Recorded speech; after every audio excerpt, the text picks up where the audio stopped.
My dear friend in Christ, a couple of years ago, CNN television reporter Peter Arnett related a very touching experience while on assignment in Israel where a bomb had exploded. As he waded through a mass of wounded people clicking photographs, he found a man carrying a very severely wounded girl in his arms. And this man pleaded with Peter to take her to the closest hospital. Now, being a media person, Peter was among the very few people who was permitted beyond police security cordons. Peter rushed the man and the bleeding girl into his car and quickly drove to the closest hospital. And there at the hospital, they waited with hope that the little girl would survive. But after many anxious moments of waiting, the doctor declared the tragic news that the little girl's life could not be saved. She died. The man collapsed in tears. Peter Arnett began comforting the man, saying, "I just don't know what to say. I can't imagine what you must be going through at this moment because I've never lost a child." The reply he received was shocking, very shocking for Peter. The man turned and looked at Peter, saying, "That girl was not my daughter.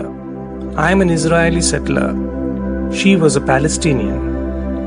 But there comes a time when each of us must realize that every child, regardless of that child's background, is a daughter or a son. There must come a time when we realize that we are all one family. Yes, my dear friend in Christ, Jesus also so clearly emphasized, "I tell you, love your enemies and pray for those who persecute you, that you may be children of your Father in heaven.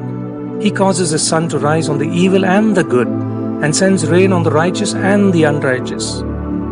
If you love those who love you, what reward will you get? Are not even the tax collectors doing that?"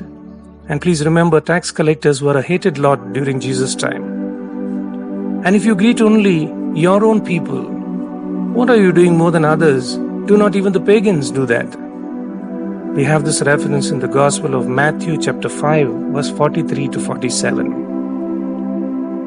Catholic monk and spiritual writer Thomas Merton wrote, "Love is our true destiny. We do not find the meaning of life by ourselves alone.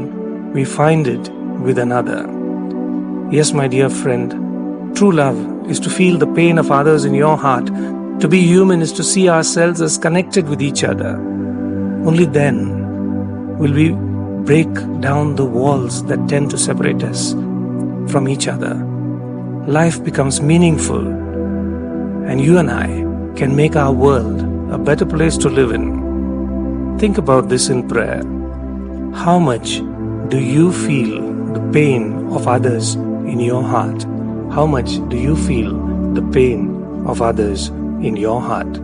May you have a good and godly day.